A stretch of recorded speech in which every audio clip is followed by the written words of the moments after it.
Welcome to She's Healthy, a podcast for ambitious women on their journey to become the healthiest version of themselves. I'm your host, Lori Aikman.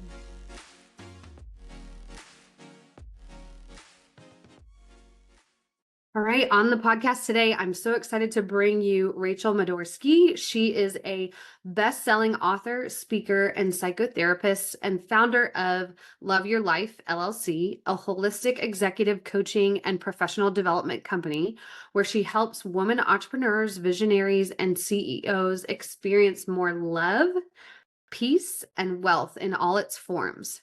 Rachel's insights and teachings have been featured on Forbes, Psychology Today, CBS News, Ellen DeGeneres, The Learning Channel, and South by South Interactive. Her mission is to uplift and inspire the world by teaching people how to love themselves and help everyone, especially women, give themselves everything they ever wanted in life now. Oh, that's such a powerful bio there. Thank you for being on the podcast today, Rachel. Lori, thank you so much for having me. Yes, yes. I'm just, you and I were chatting, of course, before we hit record. You and I had connected a while back, and I've just got the chance to kind of follow your work a little bit, and I'm just excited to have you on today and just hear your story and your wisdom and just the lessons you've learned along the way. So you have tell me, I guess, a little bit, if you want to dive into a little background of I think you're the Love Your Life LLC, you have obviously speaks to, and your bio speaks to what you do and how you help women. And then you also have a book, right? And I should have the book right in front of me, the name, which is also How to Love Yourself in Less Than a Week and for the Rest of Your Life, correct? Yes. Awesome. A long title and a short book. Yeah, but it's great. It's nice and digestible and easy to read, right? Yes. Mm-hmm. So how did maybe the book come about? The book came about, I was taking a walk, which I like to do for so many reasons. Even just taking a walk for ourselves can feel like a novel idea, especially we think we need a power walk for exercise, and exercise is great. And I'm sure you're a big promoter of exercise. Yes. But to me, I like to call it home to birds with one nest. And there you go. And so to me, taking a walk is also an opportunity to listen to inspirational things or to meditate and be quiet and listen to the sounds of outside. And I knew I wanted to write a book, and I wasn't sure yet what the message was going to be or what I wanted to share. And it just all came down like in a quick download immediately, every single thing about the book. And part of that came from asking, what do I want to contribute to the world? Like, what can I give? And I think every single one of us has something that we want to contribute, a message, an idea that we know if more people had it, it would make the world a more loving place. And mine, I realized very quickly, was how to love ourselves. And no one actually teaches us this. And it's a real thing we can have. So that's the idea just came in, and everything about it and the drawings and the ideas, and it just flowed like a dream. That's awesome. And that probably, yes, feel like, your divine inspiration there. Like, all right, this is my thing. Yeah. So and I'm cheating because I heard you tell this story a little bit on a previous podcast, but that's kind of like your big message. And obviously from your bio and what you help women, and coach women through is really, learning to love ourselves, receiving love, things like that. Great. It's funny because even when you mentioned the name of my business, which is Love Your Life, which I came up with years ago. And at the time, what I thought I meant was I want to help people love their life, enjoy their life, feel like they actually have a life they love. But as years passed and I really started to dive deeper and deeper into this work, what I realized, and this will be an interesting semantic thing to try to explain, is that love your life to me now means love in action. So not just to enjoy it thoroughly, but also actively like give it love, like feed your life the love that you crave. I hope that answers the question you were asking. I don't know. Yes. No, what comes to mind is a coach that I've worked with in the past, kind of talking about what she talks about is you have to like take how you want to feel and you have to like give that to yourself, like how can you do things? Like sometimes we kind of, I guess I was thinking of, for me, loving myself has been a process and realizing like for a long time in my life, I was looking for somebody else to love. I was looking for the right relationship but realizing like that self-love had to kind of come within and that's something, not necessarily around love. I think that's the thing that I was desiring, but she kind of talks about, okay, those things that you want to feel confident, what are the things that make you feel, like being active in that creation of how you want to feel and the Yes. desires that you have. Yes. So, so two things. I hope I remember them both, but here we go. One is to back up is to say kind of how it all came about is many, many years ago when I was in my early 20s. I was depressed. I was really still suffering from everything that I had gone through as a child. And it was still there, no matter how much therapy or work I was doing on myself. And I took a personal growth course, big fan of personal growth. I really think, side note, that personal growth is actually the secret key to making money and having a successful business. We can visit that in a minute if we want to. Yeah. So I was taking a personal growth course, and this lovely woman leaned over to me and she said, this would all get better if you would love yourself. And I remember in that moment experiencing two things at once. One was I felt like someone just gave me the keys to the castle, like the cure for everything. And at the same time, I had no idea what the hell she was talking about because I didn't know what that meant. Like it sounded, yes, but also what the hell does that mean? It's How do such you do it? right. I mean, it's almost like, happy holidays. I mean, and even that's more tangible, I guess. But right, how do you do it? And it took me, I mean, like 2 decades later to uncover something very simple, which is that self-love is a practice, similar to the way yoga is a practice or playing the piano is a practice, except that because it's so big and all-encompassing and creative, the practices can be very simple. And they're maybe different for every person because we really need to ask ourselves, what does self-love mean to me? What does it mean to you? I was gonna say, do you think people may not automatically know how? Yeah, like you might have to take time figuring out what actually makes you feel loved. Yes.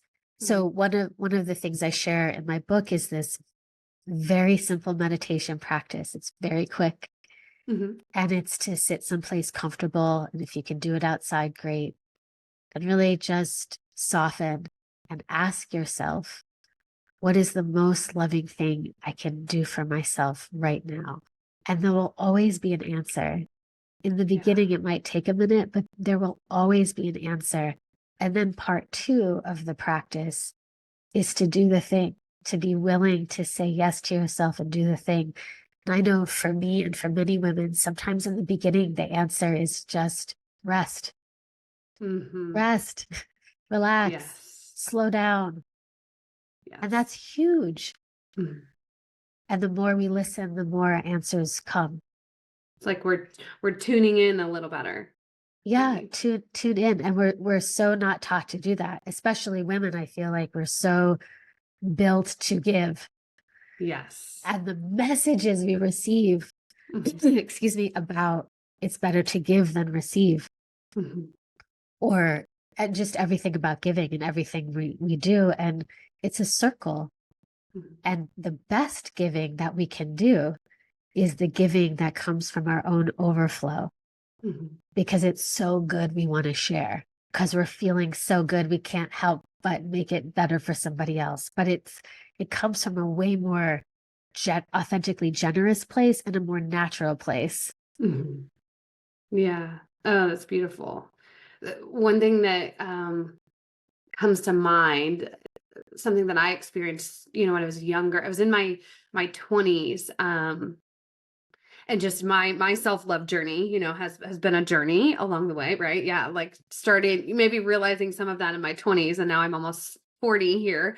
Um, in realizing, yeah, how much like a perception of or scarcity or lack, was there. And I remember something that you said made me think of it. I remember there was a girl I knew in my 20s, and she was beautiful and talented, and we were early 20s, so people were before I got married, so it was like she was the girl that all the guys wanted to date. And I just remember being very like she was very confident, and I think that she was taught, like, to, like, looking back, I was like, her parents raised her to love, they loved her, and she learned to love herself. And I remember, like, looking back and going on it now and thinking, gosh, my thought, not that I thought that out in words, but it was almost like, well, how dare she love herself so much? Doesn't she know there's, like, not enough love to go around? Like, how dare she, but she really, in I don't I don't think there was I saw it from my perspective of lack. I kind of looked at it negatively, but I think there was just a lot of overflow, which made her very, like, magnetic. But me, coming from a place of where I had not learned to love myself yet, and there was still a lot of lack and scare. I was going, it just was interesting to realize that I thought that, like, how dare she, doesn't she know, Yes. and that You- was my perception of reality at that time. Yes, you're bringing up so many important things, and I think that's what happens for a lot of us. It can be more vulnerable to share how well things are going than to share how difficult things are, because not everyone has woken up to the understanding that there's plenty, Mhm, especially there's plenty of love and goodness to go around. mhm, And I think it's so important, especially for women, for us to have our own circles and groups of women who we are cheering each other on. mhm, Because the truth is the more I say yes to myself, the more it gives you permission to say yes to yourself too. And the mhm. more you say yes to yourself, the more everyone around you has the opportunity to be like, oh, maybe this is normal. Maybe this is okay. Sure. Something you said earlier too, Lori, about um, like giving yourself confidence and giving yourself these things. To me, it's like what the practice is recognizing that for a lot of us, especially high achievers, we Mhm, often find ourselves, if we slow down even for a moment and recognize there's something we're doing in the way that we're working so hard, it's as if when we get to XYZ point or whatever goal, then we're going to love ourselves. Then we're deserving of grace, money, a nicer mhm, car, like whatever it is. And the trick is to play this game, which is, what if giving myself everything that I think I'll give myself when I reach that goal is mhm. actually the path to that goal? So, So good. more permission now, more kindness now, more massages now, Yeah. all of it now is actually the path. And part of how Mhm, that's true is who we're being when we're being overly generous with ourselves mhm, is actually the better, more successful version of ourselves. That is the version of ourselves that gets to have those things. But we don't have to wait. We can have it now. mhm.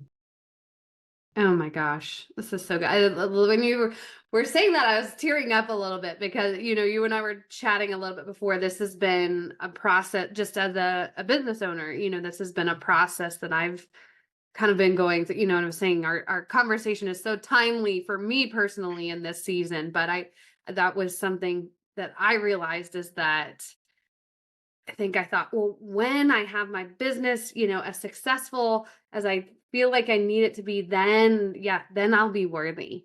Then yes, I can allow this stuff in and I can receive and all of that, and just realizing that and I think can be there for even if you're like climbing the corporate ladder, maybe if you're not a business owner, whatever, like you were saying, if you're high achieving in some way, well, when I get to that level, then, but do we ever really get there when we're chasing Exactly. it that way? Exactly. That's the trap. And we all Hmm. know it on some level, but we don't often break it down the way we're breaking it down together now, which is it's an endless trap. I mean, Yeah. someone's always going to want something more from you. Someone's always going to need something from you. And we're as high achievers, like I think maybe a more loving, maybe even healthier way to look at it is we are all built to grow. It's healthy to grow. There's nothing wrong with always wanting more. Hmm. We can be so grateful for what we have and still want more. That's normal. That's health. That's what a plant does. That's what a tree does. Hmm. The only issue is when we start sacrificing our current state of being to achieve something. Hmm. Then we get in that circle of no matter what we achieve, there's more to achieve. And the love, kindness, sweetness, receiving, all that stuff is on the other side of that thing that we never get to. Hmm. So it, I can, it tears me up too. It's like the reminder, like, you mean like we can have all of that love and grace right now? Yes. And not only can we have all of it right now, but it makes everything better. It makes the business grow faster. Hmm. There's this sweet paradigm, which is slow down to speed up. Hmm. You know, our racing around is not helping anybody. But when we slow down, we can actually look at what are the parts of our business that we like really want to focus on. I don't know. I hope that's Yeah. helpful. Yes, no, Tangent. I definitely, and um, the part I thought of that relates to, when obviously I work in medicine and health with people, and the what came to mind was weight loss. Sometimes, weight loss is usually something that women bring up when I'm talking to them. And I think of that quote, I'm gonna mess it up, but paraphrasing, it's like when the interesting is when I accept myself as I am, then I have the power to change. Yes. Right? I think sometimes, specifically with weight, I think there, there's so much involved there because it's self-love and our concept, how we think other people view us and how we receive love from other people, I think can be a lot of times. I know for me, I went through a period where I was about 40 pounds overweight in my 20s too, when I was young. And there was a lot of self-love issues there, and I think some of these, sometimes it's like, well, we're on the diet, we're on the diet, and if I could just do the diet right, and it's my fault, and I think if we can, this can relate so much to that. And if I can love, it's almost like we think, if I love myself in my state I'm in now, like how, why I can't do that, I have to change, I know I have to keep working for, whatever, like maybe instead of a business goal, a body goal, I have to be, I have to get to this weight and then I can receive love. But what if I receive love as I am right now, whatever, state I feel like my body is in, but then, as you're saying, that being the path to, getting to that place where you want to be. I just feel like I see a lot of people get caught in that cycle of, maybe if you could call it yo-yo dieting, and there's that deeper issue of a self-love and self-acceptance there. Not maybe not maybe not with everybody, but a lot of times I find that when, that's really, that can be very complicated and interwoven, that interpersonal part. Yes. I think we get afraid. I mean, I've been there myself too, where if we really love ourselves, like just go full on and love ourselves like we're, I don't know, like a child or a baby, whatever it is, our fear is that we're going to be lazy, fat, and selfish. Mhm. And the thing is, I mean, part of me wants to say, so what? Like maybe that's true for a little bit. And then the reason is because if we've been depriving ourselves it's healthy and normal to swing the pendulum a little bit, because we need to know that we can have things, whatever it is. But I think what happens when we really love ourselves is we find that some of those healthier behaviors become more natural and less effortful. And it's okay to give yourself whatever you want now, even in that area. And here's what I wanted to say about it. It takes a little bit of faith, and it's such a fun experiment to try. And what I mean by that is try, see what happens if, like, what if you just for like the next 5 days or just for this week, just give yourself everything you want in every area of life. Yeah. Kind thoughts, good food, time with friends, less work, just see what happens to your state of being. See what happens. Oh my gosh. That's, I was like, I'm tearing up again talking about this. Oh, but yes, yeah.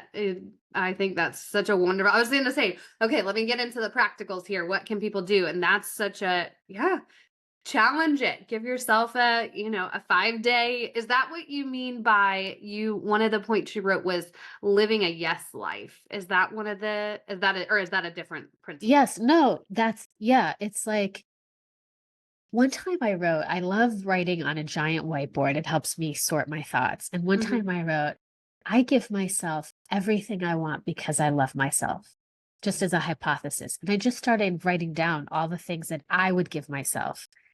And to me, that's what a yes life is. It's like, I want to be more creative. I want to spend more time with my husband. Like, heaven to me is on the couch with Dave and our dog Franny watching a show.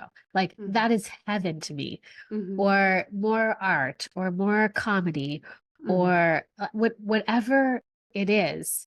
Living a yes life to me means being willing to ask yourself the question, what do I want?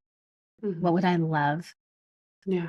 And say yes to all of it. For people, let me just bring this to work for a second. So for women, I work with a lot of CEOs, C-suite executives, and entrepreneurs. And you would think those two worlds are very different, because corporate versus entrepreneurship. However, you can still ask yourself, what is the schedule I would love? What is the income I would love? Like, how would I like my day to be? How many meetings do I want or not want in a day? Just as if you were the queen. And you can actually have all of those things. But we don't believe that we can, so we don't do it. I mean, I have an insane schedule. I love my schedule. My schedule's so sweet. But also, that's how I do my best work. I have so much love to give. I have so much love to give, because I'm giving it here first, and there's plenty for you. I can't wait to talk to you. I can't wait to help. Oh my gosh. You said that on the interview that I listened to when you did from last year, where I think that was a lesson you learned from somebody else of, like, how do people feel so loved. I think in one of the mentors you work with, like, they asked him, like, how do people feel so loved in your presence? And their answer was just that they love themselves so much, right? Yes, that's Steve Hardison. So there's this great book called The Ultimate Coach. And it's written by Alan D. Thompson and Amy Hardison, Steve's wife. And it's all about Steve Hardison, this incredible coach, in his life. And he's one of the things he's known for is being just so incredibly loving. And just like you said, someone asked, why do people feel so loved in your presence? And his answer was, because I love myself that much. And that turned my life around, because I took that as just, well, that's what I'm going to do with my life and my business. And I think especially for women, I think we get afraid that that might mean less money. And I really think money is connected to love. And I want women to make money. There's a really good book by Rachel Rogers called We All Should Be Millionaires. Highly recommend. She Uh, even talks in her book. I have the book, but I also listen to the audio because she does it herself. And I love her voice and I love listening to her. uh, And even she talks about like her own weight journey a little bit, mhm. and that the love is like, yeah, diet, or just go buy new clothes and let that be okay. Buy Yeah. clothes that fit your body and look fantastic on your body as your body is right now. That's Yeah. the loving thing to do. Yeah. Oh, I love it. I love it. Yes. I have listened, I don't think I've read the book. Have listened to some of her teaching and stuff, and so I'll have to grab the audio then. Okay. So yeah, back to some things you kind of coach people through in your book are the kind of the question you asked in the beginning, like sitting and meditating and asking what's the most loving thing. Like what's the process? Maybe do you have like a methodology or something you recommend? Like if somebody's going like you were, how do I even start Yes. loving myself? What would be the steps that they can take? Yes. Okay. Here's some. Because it's so individualized, Mhm. you want to build it around what's true for you. Mhm. So to me, loving myself means giving myself permission to be exactly who I am. Mhm. And some of the things I share with you, you might like for you too, which is why it's great to have some close girlfriends where you can share these things with. Yeah. Um, so you want to ask yourself, if I were totally and completely loving and accepting myself, what would be different? Mhm. And we'll always have a handful of answers at least. And jot those down and let those things become your sacred to-do list. Let it be okay to make Mhm. those changes.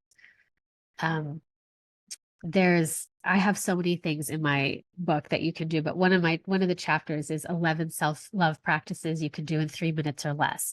Because that's Mhm. the other thing. It doesn't have to take forever. It doesn't have to take a cajillion years in therapy. Like these are things you can start doing now.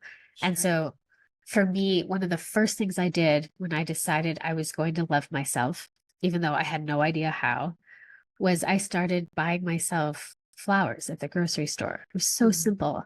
But I got this really pretty vase and I put one flower in it next to my bed. And that would be my reminder, like at night when I went to bed or in the morning when I woke up, that like I love myself. Here's a symbol. So Mhm. you can find a symbol or buy yourself flowers. But it might be actually that there are things that you're already doing, but it Mhm. didn't have the intention of Mm. increasing your self-love. And so now you can just add that intention. Maybe some people already buy themselves flowers, but Mhm. now do it and be like, hey, these flowers are reminding me that I am so worthy. I'm worthy of flowers every day or whatever it is. Yeah. Um, Read one page of a book that inspires you in the morning. Mhm. Write yourself sweet post-it notes and put them around your house and put them in the bathroom. Take a moment to go outside and just breathe for a second and look at a tree. Or if you drink coffee or tea in the morning, do it now less out of like a habit because I need the caffeine, and Mhm. more as a ritual because you're worthy of the time. Mhm. And there's many, but the question is really important to ask yourself, what does it look like to me? Mhm. What does it look like for me if I'm loving myself? Mhm. Who do I hang out with? What are the things that bring energy Mhm. into my life? What are the things that are draining my energy? And get them Mhm. off your list. This is your life. You don't have to do Yeah. anything you don't want to do ever again. Mhm. Yes. Oh, so good. So good. And I want to say there's like this just permission, but maybe hearing you say this today will give women that permission to kind of start to do this. You and I were talking before we started recording, and just the work I do, physically with people's health. What I find is that a lot of times women are ending up in a state where maybe their hormones are out of whack. A lot of times is what we see, things like adrenal fatigue. I don't like using that term, but what I see is a lot of times it's, yeah, we're burning the candle, we're go, go, go, and we're not um allowing that self-love piece is missing, and not allowing ourselves. I just talked to a client before you and I jumped on, and she's doing what you just said of like, letting herself sleep more, and then giving herself like 30 minutes in the morning to just like enjoy her coffee and stuff before she's, getting her son ready and beginning her day, and just how much that even impacts your physical health, your blood pressure, your heart rate, your blood sugar, all of that. I mean, it's really just the health, his self-love and health even combined there too, and how it's physically good for your body and not just emotionally and spiritually and all those things. Yes. Oh, Mhm, 100%. I love what you're saying. I love that you have a client that's doing that mhm, because it's going to change her life. mhm, Um, yeah, all these, I mean, we all know this, right? Our mind and our body are so connected. So mhm, the kinder our thoughts, the healthier our cells, mhm. Yeah. the more we are willing to reduce our stress, the more inflammation. But I was going to say inflation. Inflation and inflammation reduces, Mhm. Um, absolutely. And I Yeah. think sometimes we need help to do all these kind things for Mhm, ourselves. And so a couple ways to look at it are to me, it's like it's part of changing the world. Like imagine a mhm, world where women are more empowered to mhm, take better care of themselves in every area of their life, mhm, emotionally, financially, spiritually, and physically. Like mhm, I mean, that changes the world. And I love that you said the word permission, by the way. There's a whole thing on permission in the book. mhm, And it's also illustrated. It's a very short book because I wanted it to be easy and mhm, lighthearted. And I want everyone to feel that permission and understanding that what you do for you, you do for others. mhm. It does impact others, but it's got to be you first. Yeah. Yeah. And like you said, you're teaching then. I think of, I have small children right now. So how I'm treating myself is how my children are going to learn. I just saw my parents be very, neither of them are very good at resting, right? They're always, always busy, I would say, or that's what I saw, the message I internalized growing up. And so just even being mindful of that as a parent, and like, I want my kids to be okay, rest, not feel like they have to constantly be productive or. Yeah. I mean, what a beautiful gift. What a beautiful gift you want to give them. And we know that for them to receive that gift for real, it has to be because it's happening with you. It can't be Mhm. because you think it's a good idea and tell them they should do it. And then I'm. Exactly. Yeah. They pick up how we're being. Mm, Which is connected to what we're believing. mhm, And sometimes it might not seem so easy to change our beliefs. Beliefs are mhm, flexible. mhm, But one way we can change the way we believe about things is to just start taking a different action. The action we would take mhm, if we did love ourselves. Like, even mm, if we don't feel that love yet, then we can ask, well, what would I do? What would I mhm, do if I were loving myself? mhm, And the more you take that action, the more you naturally start loving yourself. You can go either direction. mm. Oh my gosh, that's such a good point. Such a good point. Yes, belief. Yeah, taking that action. I was just thinking, yeah. Well, again, what can somebody do if they're going, I don't get it. This sounds great. But yes, following what would you do if you believed that were true? Yeah. If you Yes, believe. more permission. More Mhm, permission. Turn up the volume on the permission. Know that you are always worthy of more love, not less. mhm, Punishing ourselves will never get the job done, really. It mhm, it comes from love mhm, and generosity and sweetness and kindness. And even what you were saying earlier about confidence. mhm, Confidence doesn't come before we do the thing. Confidence comes after we do the thing. So if mhm, there's something that you're like, I really want to do this, but I just don't feel ready, or I just don't feel confident, I just don't feel good enough yet. The trick is to tell yourself, I'm going to do it anyway. Do it mhm, anyway. And the confidence will come because you didn't have the confidence and you did it anyway. The confidence comes second. And mhm, sometimes that's how it is with love. Do all the things you would do if you were loving yourself, and then notice like how much love is there.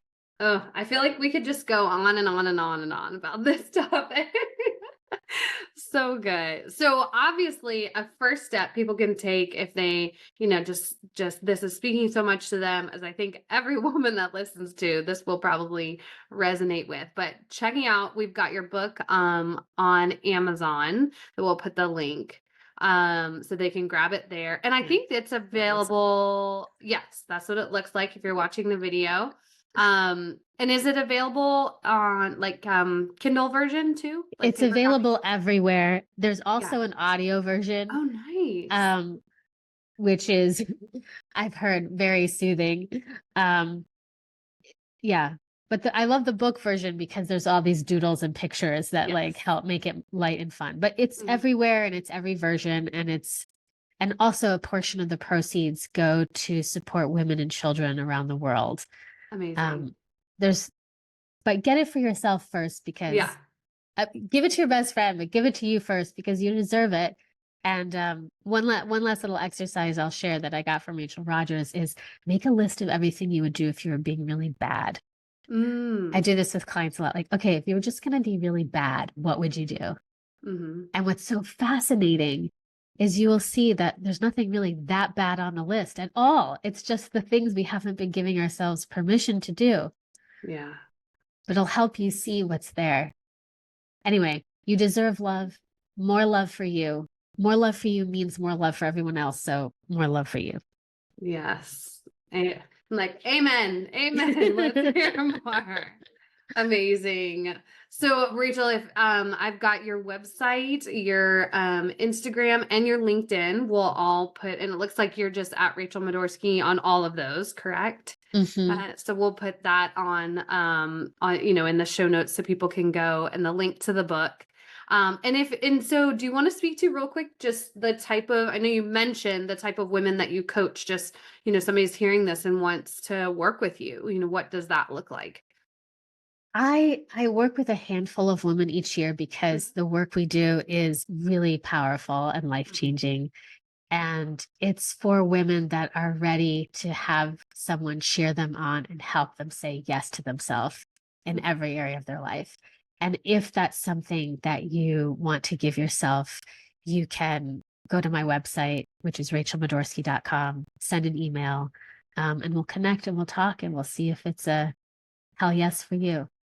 Amazing. Awesome. Thank you so much, Rachel. I'm going to go back and listen to this conversation today. And I have your book to read today. So excited about that. And yes, reading it first for me and then sharing it with all the women in my life. But thank you. Thank you so much. It's been such a pleasure. Thank you. This was so much fun. I love talking to you. Thanks. It's been so fun. Yes.